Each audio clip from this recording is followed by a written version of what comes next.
Hello, welcome to WD18, the Watford fan channel. Welcome to another video. Finished at Ellen Road, Leeds United 3, Watford 0. I've probably said that with a bit too much enthusiasm, to be completely honest with you.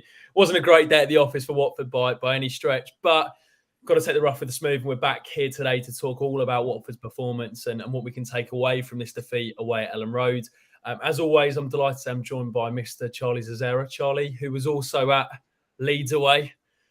Just about recovered from the away day, Charlie? Every time I go Leeds, it's pants. That has got to be the worst concourse. It's terrible now.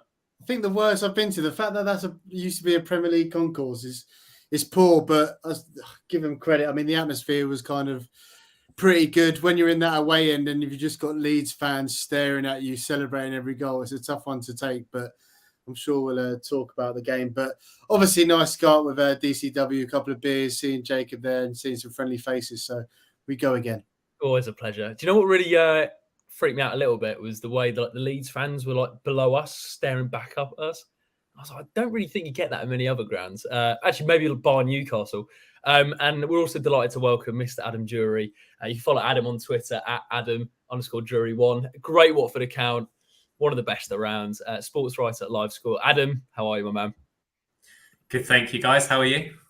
Yeah, not too bad. Not too bad. A pleasure. Your WD18 debut as well. I can't believe it's taken this long, if I'm going to be completely honest. Pleasure to be asked. I wasn't there on Saturday. I managed to watch the game, and yeah, the same impression as Charlie, really. I think the first point we'll all make is that Leeds looked pretty useful, and probably, I think they think that was their best performance of the season so far. So we were beaten by a very, very good team. Yeah, absolutely. Absolutely. I'd imagine Leeds will be up there come the end of the season. Thanks to everyone who's watching at the moment. If you do go on to enjoy the video, please do leave a like on the stream. Subscribe to WD18 if you're new as well. And make sure you do leave your comments in the live chat. And if you're watching this back, let us know what you think in the comment section below. We've already had a couple that I probably can't repeat in the live chat. Ben, though, does say, big picture, we all said we're going to be in transition this season with a likely finish 7th to 12th. That was always going to mean a few tonkings from the better teams in the league. And Ian, thanks for watching in. Evening all, disappointing result and even more disappointing performance. Think now that Saturday becomes an almost 6-pointer, early 6-pointer against Middlesbrough. The route being taken by Gino is exactly the same as when Granada was sold. Interesting shout. Charlie, first off, mate, just initial review of Saturday. I think the best way to describe it for me when I came away from Ellen Road, I felt humbled. I think there was a few games this season where I thought, yeah, we look a good team. I'm not saying we're a bad team, but I think there was levels to Leeds and us in most departments on Saturday. So, yeah, just your assessment of sort of the day as a whole and the performance. Yeah, I think the word you got spot on there is levels. They were a level above us. For first half, it was a bad one. We were pretty bad. One shining light, Dan Batman, who made 2 top saves. But that first half, it just felt like we couldn't get a grip of the game at all. Our build-up was really poor. We've seen this season sometimes we've kind of get into grips of building up, and sometimes we've got out well. But I thought against Leeds, they did a lot of what we've done to other teams. Really penned us in. Their press was really good.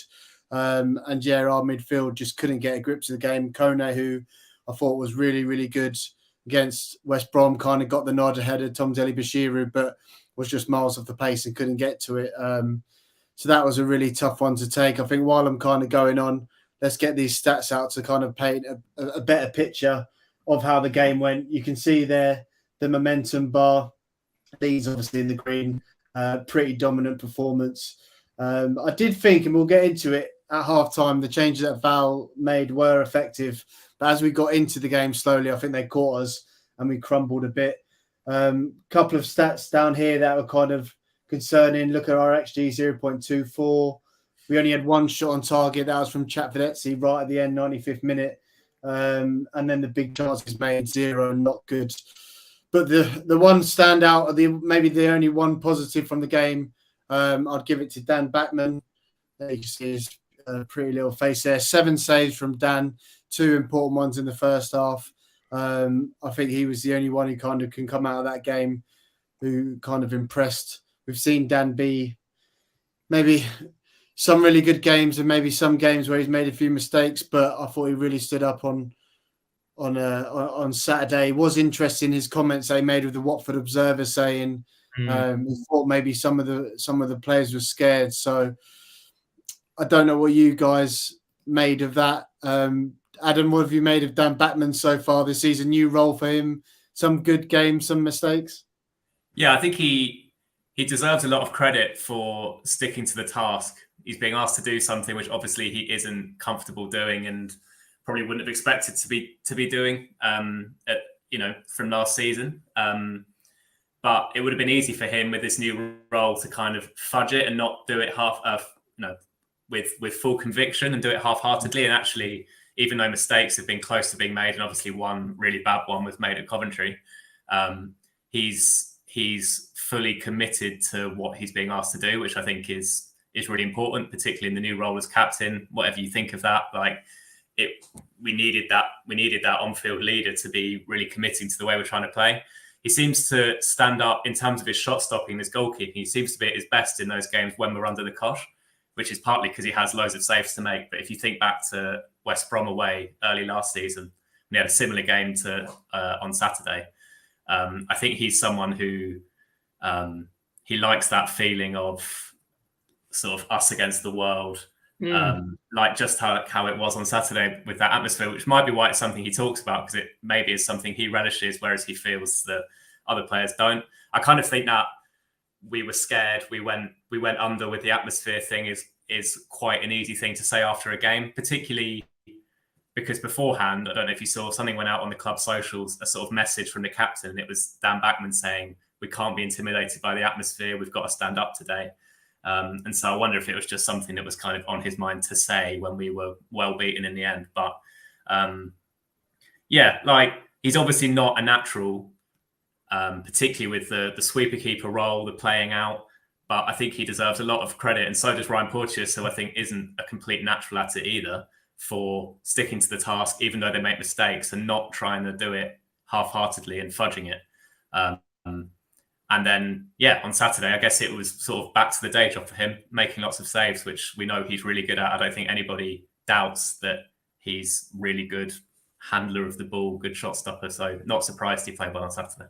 Yeah, it's an interesting point you mentioned there about the comments that Batman made. And if you haven't seen them, make sure you do go and check the article out on the Watford Observer. Just to kind of give you the top line, with the main line from this really was, like I said, mentally, from my personal opinion, I felt like some people were a bit scared today.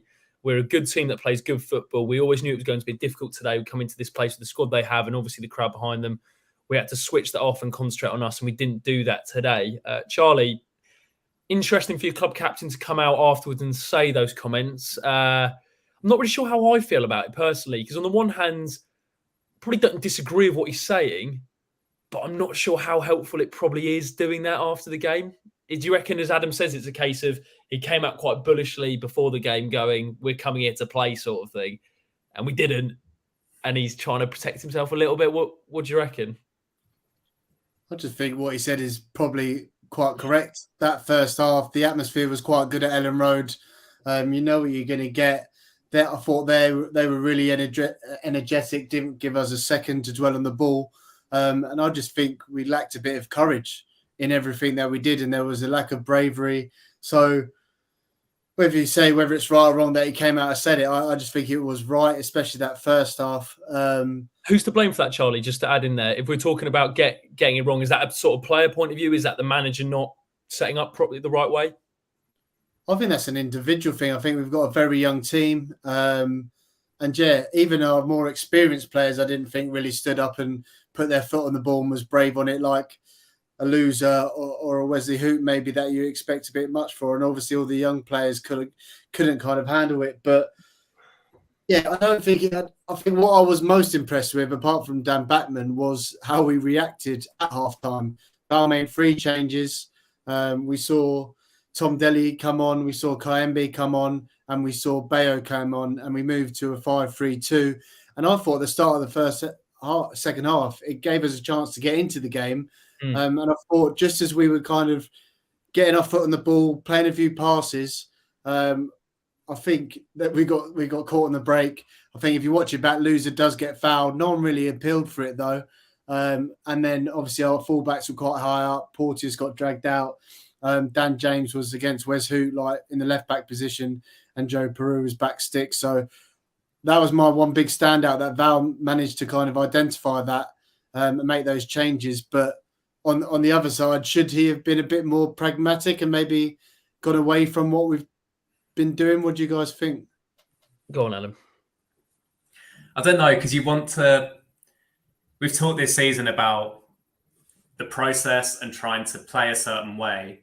And I don't think you want to chuck those ideas out the window when it comes to a game when it might be a bit more difficult. I think when as a fan base, we talked about a process and a new start over the summer, sort of implicated in that is that there are going to be setbacks and there are going to be bad days, and you've got to go through a bit of pain to hopefully have the long-term gains. So I don't have an issue with going to Leeds and trying to do the things we've been trying to do, because to be honest, I thought until Saturday we've probably had the better of every single game so far this season. Arguably Stoke away was a more even one, but other than that, I think we've been the better team each time.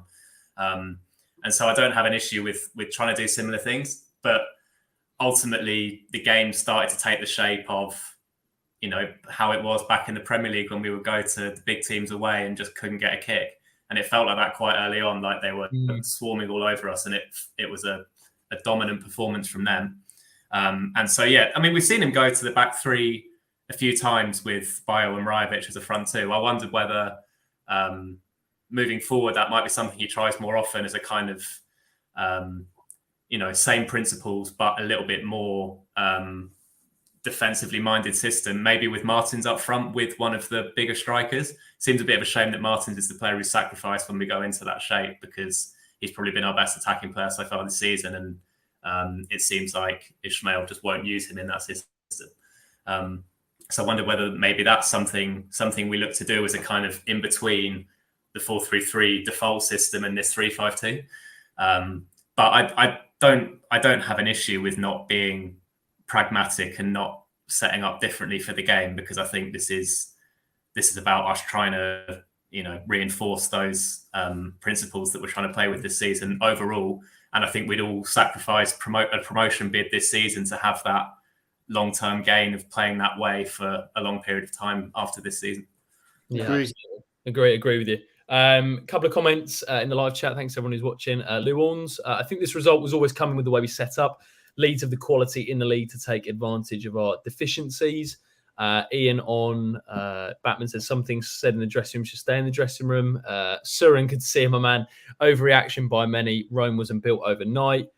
Geordie, interesting comment this. If we lose to Boro, Val will probably be on thin ice with Gino.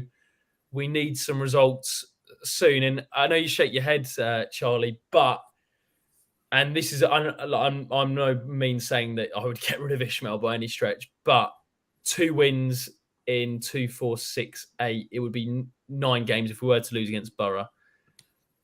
Although we're seeing signs of positive change, I think a lot of that is also off the pitch as well, which we don't see behind the change room. But for all the sort of stuff I've heard is that, the players are really taking to Ishmael. We do need to start picking up a few more wins, right? We do need to start converting some of these games. Not maybe Saturday, because as Luan says, I think that result was probably always going to come.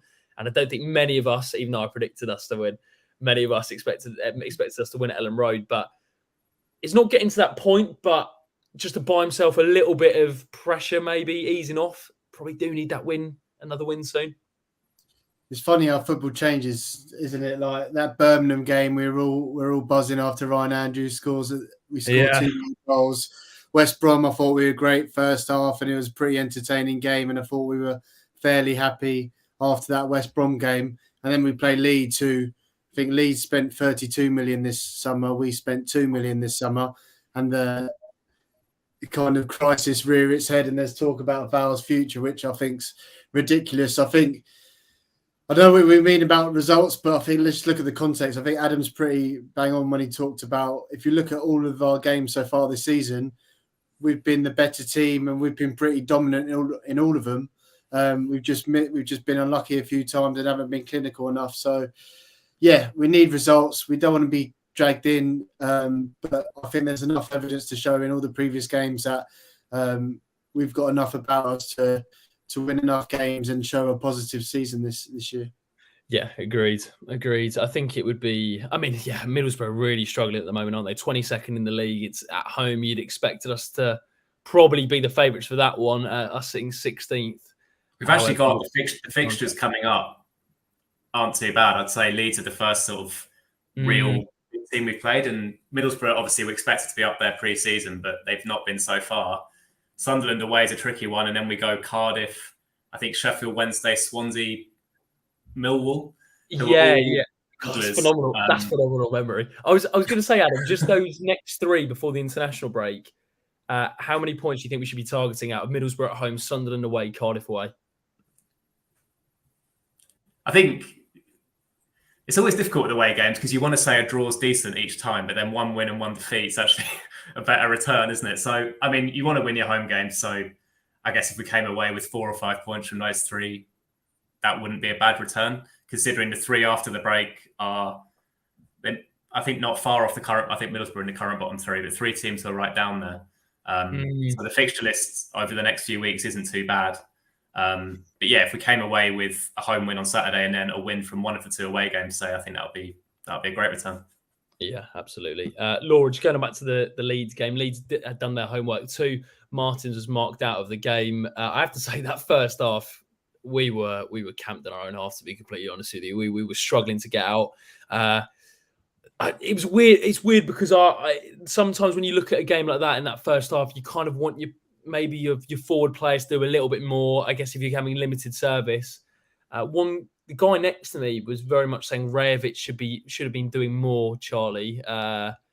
With sort of there were times where he wasn't really holding the ball up and he wasn't linking play up. And I thought, to be fair, he didn't have a great game, Rajovic, if we're being completely honest. But did you expect your forward players to be doing a little bit more in terms of releasing a bit of pressure? Because, as I say, that first half we were totally outclassed. Second half, when Bayo came on, it gave us a little bit more structure with the front two.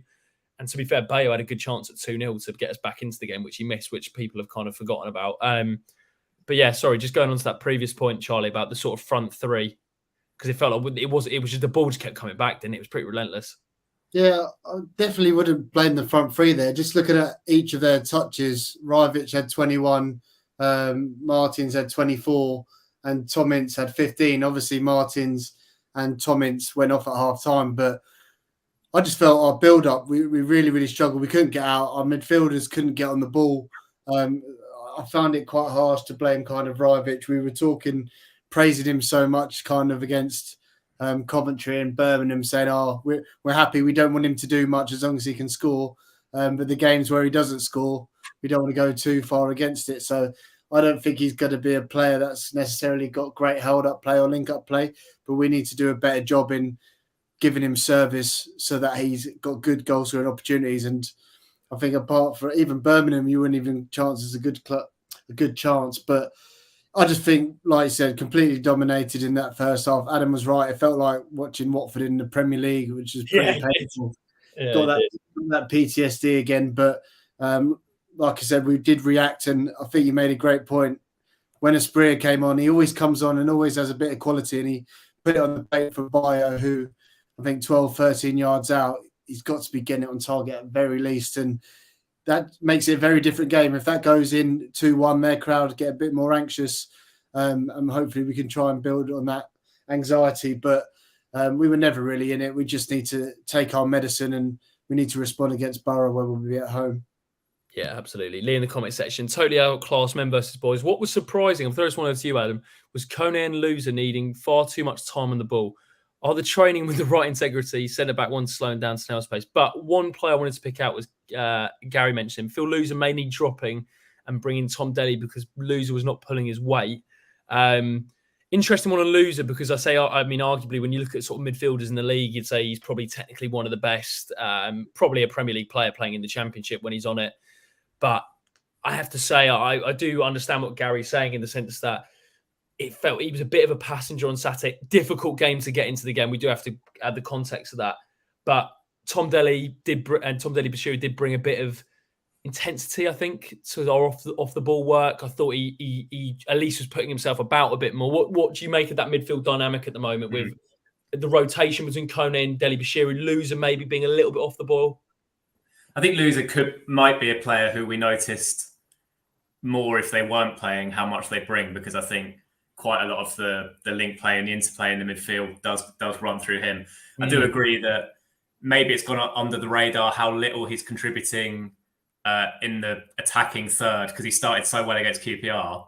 He was absolutely incredible that day. I thought that maybe that's kind of, overshadowed the fact that he hasn't put in a performance quite as good since.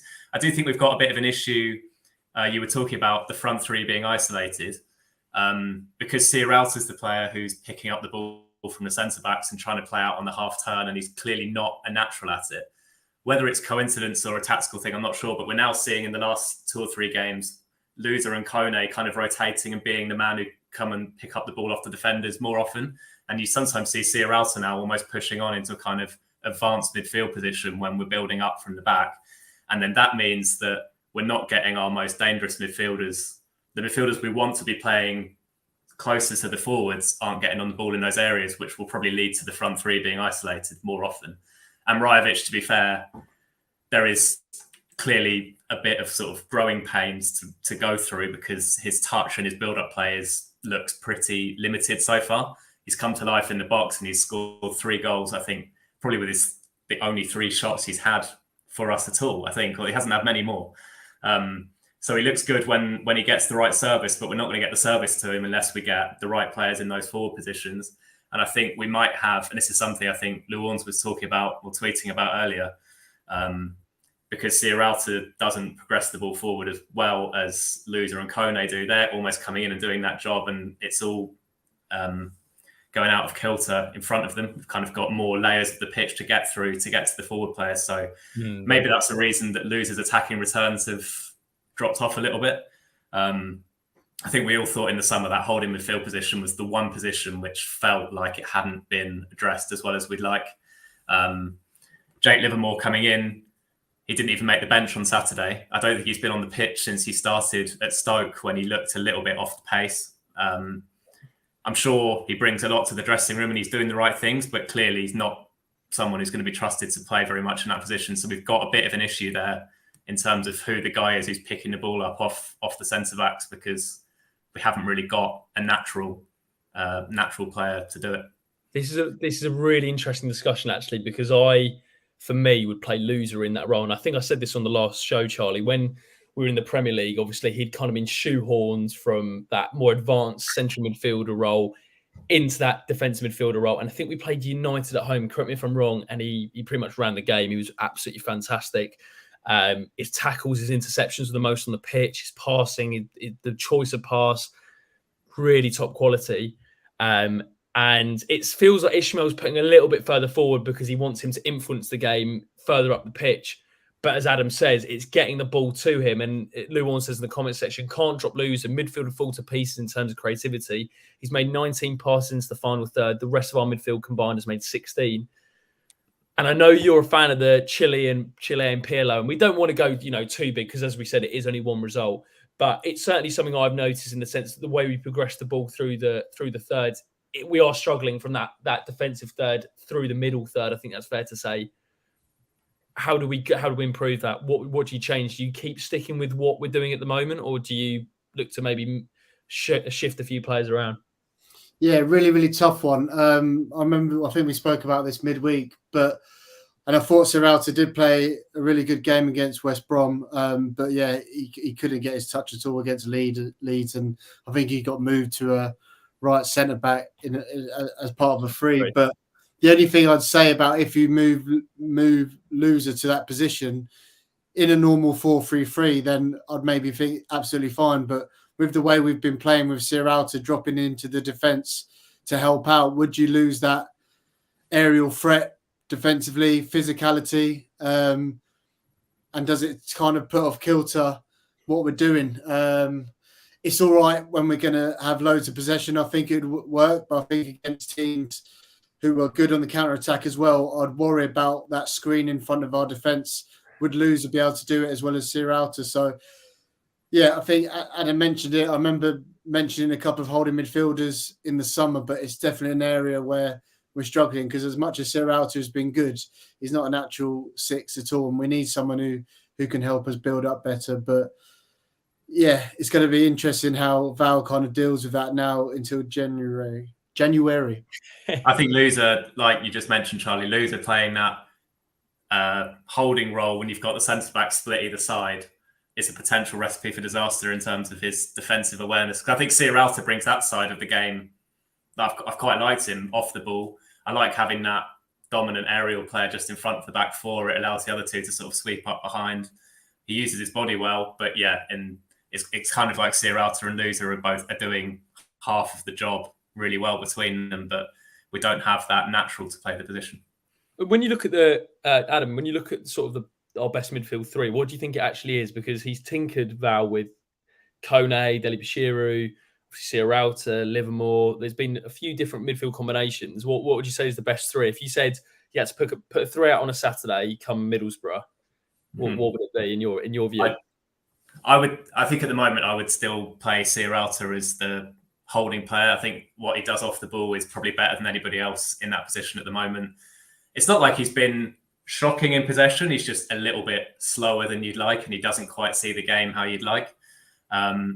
Loser as well. And then I think for me, Deli Bashiru has been probably the surprise of the season so far. Quite unlucky not to play as much as he has in the last couple of games, considering against Birmingham, he was star man. I thought absolutely shone in that first half when we didn't play that well. And really drives us forward. The way he runs with the ball, drives past challenges. I think he's been a real sort of force in that midfield. I like Kone a lot, but we're seeing it in glimpses rather than consistently. And it seems to be, I don't know if it's a concentration issue or most, I don't want to question his motivation, but it seems to be that sometimes he's really on it and sometimes he's just not, to a really sort of extreme degree. Yeah. If you remember Blackburn at home, it was almost weird how slow he was playing. And then he came on against Birmingham and started against West Brom, and he was great. So we just, whatever it is, we need to see that more intense version of him more often. But yeah, for me, it would be Loser and Deli Bashiru in front of Sierralta, which I reckon is probably what we'll see on Saturday. Charlie? Yeah, I totally agree. I'd still have Sierralta as a six to try and keep that cohesion when we have been good. I think Tom Deli's been great. And yeah, I think Loser's the one bit of quality that we've got. Bit of a joker in the pack, or someone that I'd like to see a bit more of. Georgie Chapfidazzi. I feel like he hasn't really been given an opportunity. We've seen Asprilla start against Blackburn, but Chapfidazzi hasn't made one start yet. I don't think. Get in the comments if I've got that wrong, but whenever he has played, he's always been pretty lively. Even against Leeds, he came on and he got our only shot on target from a really good touch and shot. And he's kind of been playing that Martin's position out wide, cutting in. But I'd be interested to see how he plays centrally. I think when we spoke to our Georgian correspondent in the summer, he said he has played centrally and he just has that license to roam. So that could be something a bit different that I'd quite like to see. Also, when he's coming on, Charlie, just to add to that, he's being brought on the left. I know we said, I think, as you mentioned that video, there was the versatility of Chapfidazzi was mentioned, the fact that he can play multiple positions. He can play sort of the number 10, number 8, and then out wide as well. But it seems like Val's very much seeing him as a player who cuts in from the left-hand side. Yeah, it's an interesting one, that. I don't know whether it's because maybe Chapfidazzi isn't a natural presser, maybe. Or he might not have the defensive requirements that he needs in that shape, where I'm not sure about Loser, but Tom Deli Bashiru definitely kind of gets that shape and has got his defensive side of him. So it's good that we've got these options. I just feel like we've got this quite exciting jigsaw. We're just struggling to put it together at the moment. He did play, I think he played in the centre of midfield at Coventry when we went to a back five. I think he was one of the midfield three. And that, I don't know if that's potentially a kind of compromise if he does lack the defensive requirements, like we were saying, trying to get players closer to the front line. We were actually quite dangerous in the last few minutes of that game. It was a crazy game. Both teams sort of going all out for the winner. But I think he and Asprilla were playing off Rajovic and Bio, and that was quite a dangerous combination. Probably not something you'd start with, but maybe another option if we want to get him into the middle. I agree. It's kind of been, we're kind of waiting for him to explode, aren't we? And it's not quite happened yet. Yeah. Kayembe is another one who has only started as the 6 so far, and maybe it'd be interesting to see how he'd get on further forward. Another one who kind of you wish he'd play a little bit quicker. Yeah. But yeah, I think he's quite a silky player. I kind of enjoy watching him on the ball, but yeah, maybe someone who could get a few more minutes in midfield. Yeah, he's got a really interesting style, Kim. He can glide past players, then other times he just kind of like slows it down a bit. I'm going to put it out there. My three would actually, I feel at the minute we're playing obviously the number 6 and then 2 slightly further on.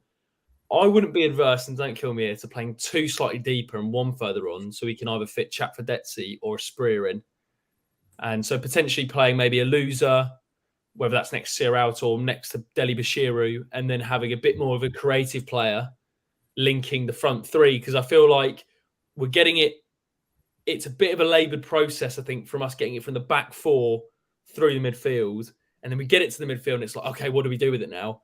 Whereas I think maybe actually having a bit more of a number 10, natural number 10 in a Georgie or an Aspria, you can then rotate one of those 2 at 60 minutes. But I think if we can maybe have a bit more creativity deeper, I think that would really benefit us personally. Because as you say, Adam, at the top of the show, Martins has been the one player this season who I think has given us some creative moments. Like, you always feel when he gets the ball, something's going to happen. And I don't think we're getting him the ball enough. Leeds sussed that out on Saturday. You then think the service to Rajovic, could it be slightly better? And I wouldn't be averse to maybe just having 2 sitting a bit more and then 1 further forwards, or maybe saying 1 sitting, allow Deli Bashiru to be a bit more expansive than 1 in front of him. Maybe, don't kill me. So let's have a little look in the comments section. Yeah, the midfield is getting a lot of scrutiny. But to flip it, Charlie, looking ahead as Adam mentioned, Middlesbrough, Sunderland, Cardiff. 3 games. I'd say out of the 3 of them, Sunderland's probably the trickiest game. It's probably fair to say away from home midweek. But I think you're looking at those next 3 and you're thinking they're decent opportunity to pick up some points quite quickly. Now, and would you say, and just to ask you the question, how many points are you looking at from those next 3 before the international break? Because there is ultimately going to be scrutiny. We know with that's just the way Gino operates over the next 3. So how many points are you looking to target? Yeah, I'd probably say 4. Cardiff beat Sunderland away yesterday. They're looking a lot stronger under their new manager, Errol Bulut. So Cardiff aren't going to be easy. They've brought in Aaron Ramsey back. They look a lot more exciting and a lot more of a decent team. So I think we've got a win against Middlesbrough. Annoyingly, Middlesbrough picked up their first win of the season against Southampton on Saturday. So they'll have a bit more confidence. But yeah, I want to win at home at Middlesbrough. I think that'd be key. And yeah, if we can get a point or if we can win one away, hopefully Cardiff, where I'll be, and hopefully we can see some limbs in Wales, that'd be nice. But I think 4 is good. But I think Adam's right to mention the fixtures after that, which do look a lot more favourable. Remind me what they are, Swansea? So we've got Sheffield. Yeah. Sorry, Adam, go on. No, go on. No, so we've got so after the international break, Charlie, yeah? Yeah. We've got Sheffield Wednesday at home, Swansea away, Millwall at home, Huddersfield away, and then Rotherham at home before the next international break. Yeah, I think we should be looking for more points there. So let's get to the international break with at least 1 win, and then that run of that next 5 looks decent. So hopefully we can finally see a run, because that's what we've been missing massively. And I think one of the big problems that we've had in this Leeds game is our away form is awful. 1 win, which was the 2nd of January against Norwich. 260 days, I think. I've been I don't know if this is a new thing, but I think Watford travel pretty well in our numbers up and down the country, and the performances, they deserve something to cheer about. So we need to start picking up points and getting confidence away from home, because I feel like we look like a totally different team at home and away. So that needs to improve massively.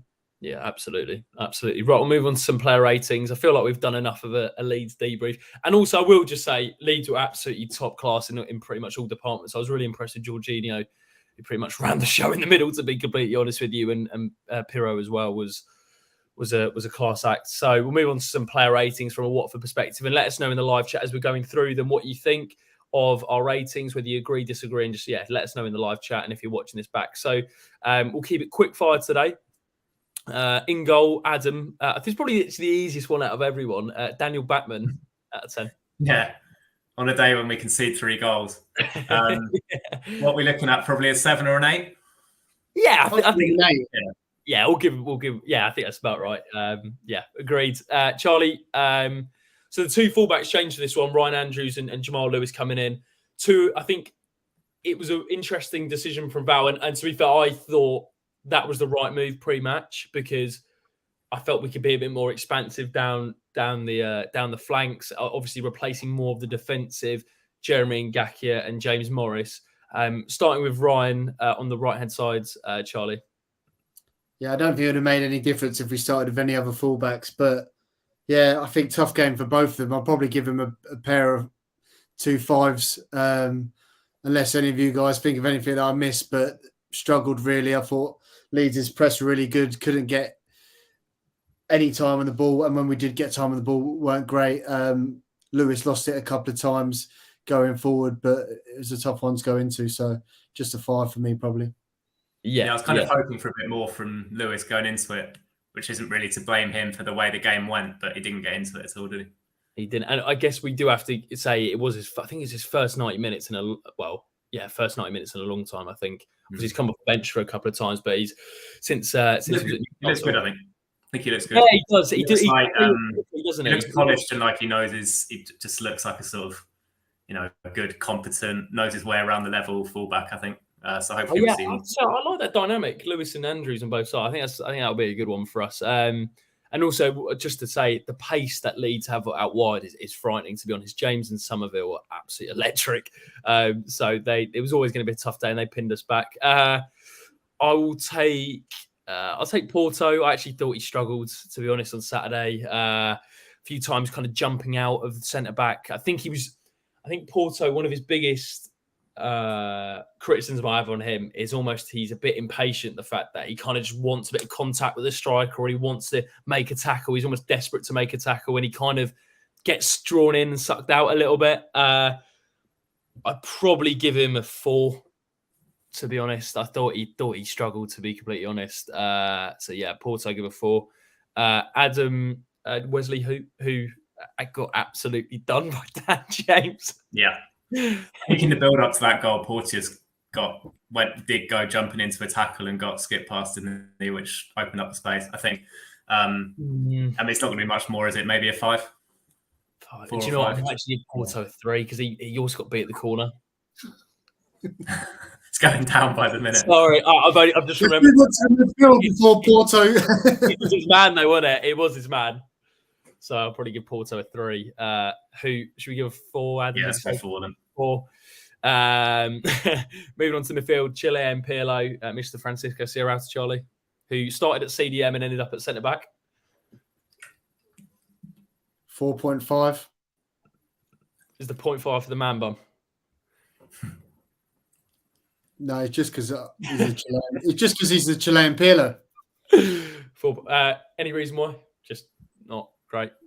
Yeah, I can't even remember him trying to get a touch on the ball, but don't think he created the space to want to get on the ball. And then, like when he was defensively, I think he got caught out of position a bit for what was that one where Rutter does really good skill and kind of easily puts through Anthony for the third one. But yeah, I thought these were quick fire. I don't want to elaborate too much. Sorry. You know what? Interesting comment from a Leeds fan. As a Leeds fan, Nipper R says, "Don't beat yourself up over this. It's just that we're starting to play as a unit," and I think that's an interesting way of looking at it as well. Adam, Imran. Actually, I'll give you Ishmael Kone because I think you summed him up very well. He's hot and cold. Yeah, I think we're probably looking at 4 again. Just didn't really get a kick, did he? And probably was part of the reason. Wasn't one of those days where he was on it, and we got completely overrun in midfield. So a 4, I think. Yeah, agreed. I'll probably give the same for loser. I think obviously Kone got hooked at half time for Deli Bashiru. Kiembe came on for Kiembe and Bio came on as well, didn't they? So it's loser of 4, probably very similar vibe, but sort of the midfield. I think that's pretty much all we need to say. Charlie, I'll give you Milita Rajovic. Interesting one, this, because very much struggled to get in the game. As Adam mentioned, pretty limited with his first touch is one thing that I'm a little bit skeptical about so far, if we're honest. Like, I think there's a few times where you're like, we need to just hold it, just ease a bit of pressure, and it kind of was coming straight back. Not saying it was, it's almost an impossible task when you're playing one up top in that sort of environment, but yeah, it wasn't amazing. Yeah, I'll stick with the 4.5 vibe. Didn't get a lot of it, but like you said, his hold up play wasn't great. But I do think he didn't get any service or much game time. So that's what I'm looking for. Middlesbrough. I want us to get more balls in the box to see him attack them. Against Birmingham, didn't we? We haven't seen him like have a 1-on-1 or like a good chance yet. It's like we think he's clinical, but we don't really know. We need to be giving him more opportunities. So hopefully Middlesbrough, more balls in the box. Hopefully we can see him get more chances to see how good of a finisher he actually is. Agreed. Adam Mateus Martins. Again, Tough. Struggling to think of too much that he did, really. No. I mean, the front three hardly saw the ball. What did you say for Rivich? 4.5. Should we go the same? Yeah, 4.5. Yeah, I have to be honest. What he's getting as well. We'll get you back on after a week because this has been a hospital pass of a player rating. I don't know if we're doing subs, but I thought Bio was a bit more lively than the others when he came on. You say Bio. Yeah. Go for it. Maybe up to a 5.5. Obviously, he got on the end of the best chance of the game, just put it wide. But I don't know. I don't mind Bio as much as others seem to. I always think he's quite lively when he plays. I think his touch and his the way he links up with the rest of the team seems to be more in sync than Rivich at the moment. Probably not as I don't think he'd have scored the header against Birmingham, for example. I think that suits that kind of situation, Rivich's skill. But I'd be happy to see Bio continue to get a good amount of minutes moving forward. Yeah, I agree with that. I thought he was a handful when he came on for sure. It's weird because if you could blend both of them together, it would have been like the perfect striker the weekend. Moving on, Tom Ince first half. Probably a 4.5 to be completely honest with you. Got some good positions at times, but probably I think what the two wide players struggled with was number one, Farker had obviously done his research, which was to get their fullbacks really tight on our wide men, but also the fact that because their two wide men are so dynamic and quick going forward, it kind of meant that they couldn't really, the two wide players are kind of penned back a little bit like the two fullbacks. So Ince probably a 4.5. We'll do the same as Martins. We've done Bio. Charlie, do you want to take two subs and then Adam can take the other two subs? So I'll give you Deli Bashir and Kiembe. I wanted to talk about Yasser Asprilla. Okay, you go screen chat for Detsy. Okay. Just with Asprilla, obviously he created that Bio chance. He came on against West Brom, almost slipped one in for Bio running through. I just feel like every time he plays, he creates a chance. Should he be starting?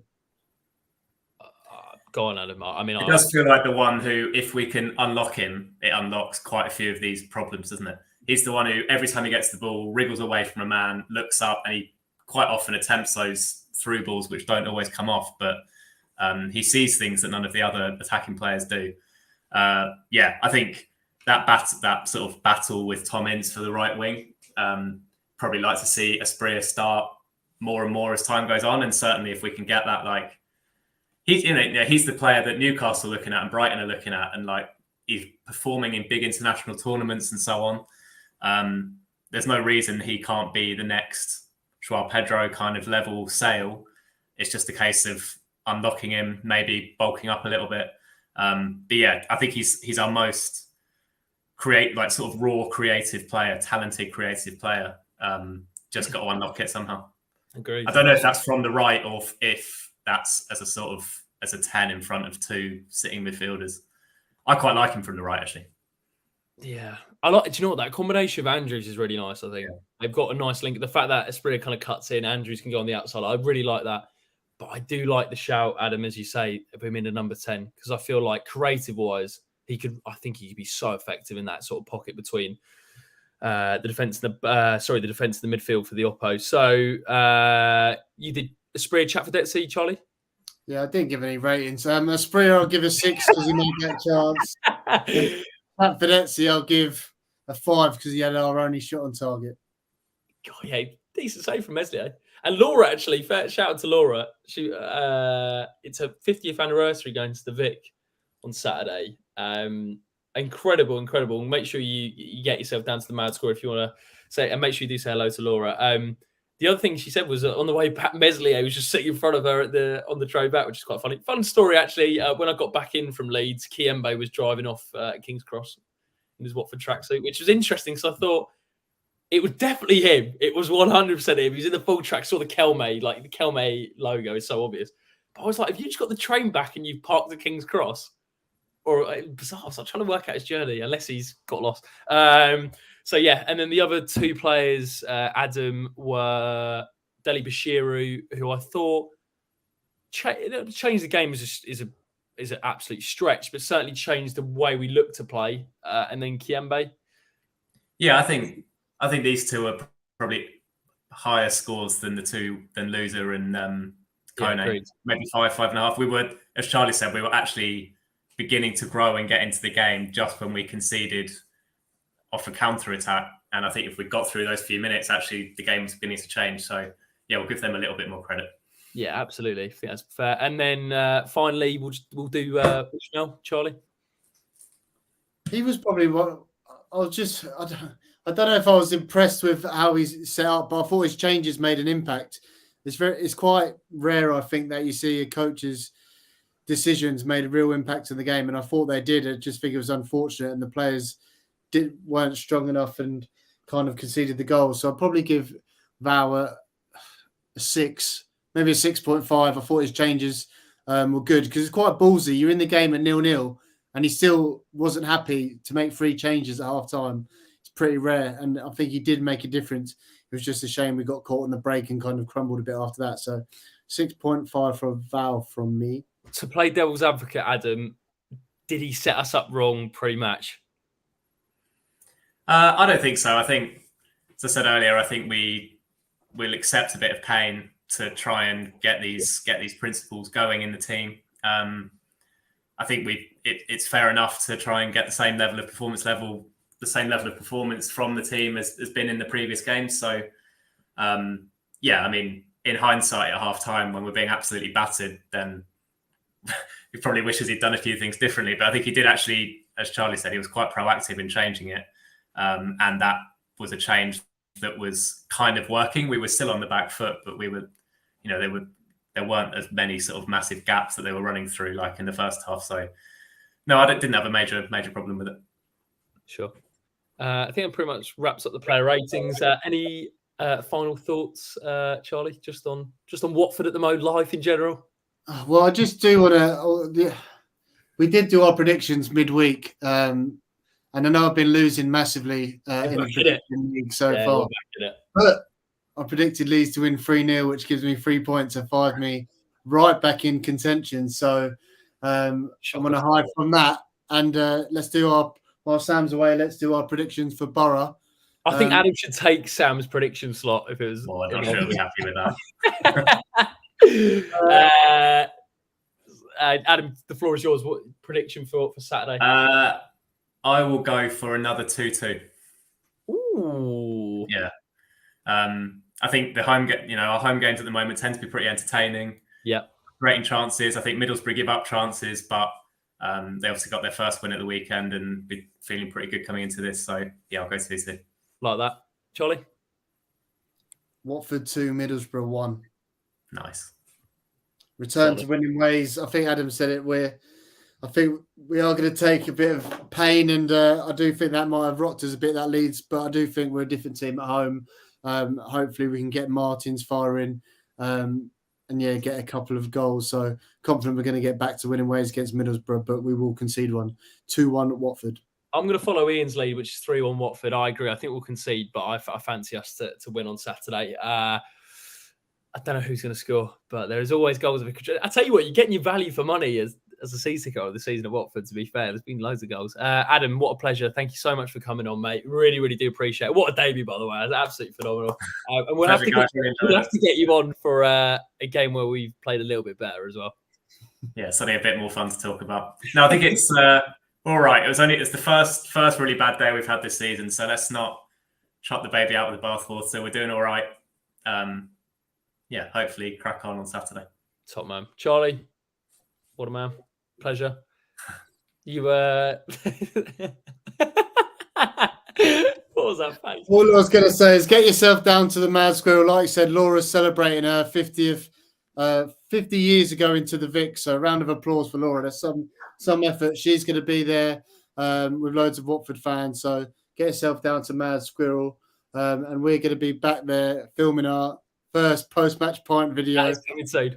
That is coming Sheffield Wednesday in a couple of weeks. So, yeah, get yourself down there and hopefully we can taste some 3 points again. That's brewing better than a pint of sumo. Yeah, that's coming on the way. So make sure you do keep your eye out for that, the post-match pint.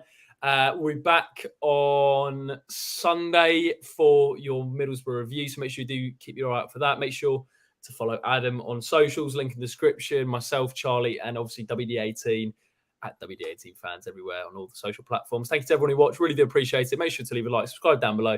Take care, guys. And I'll be on it. See you later.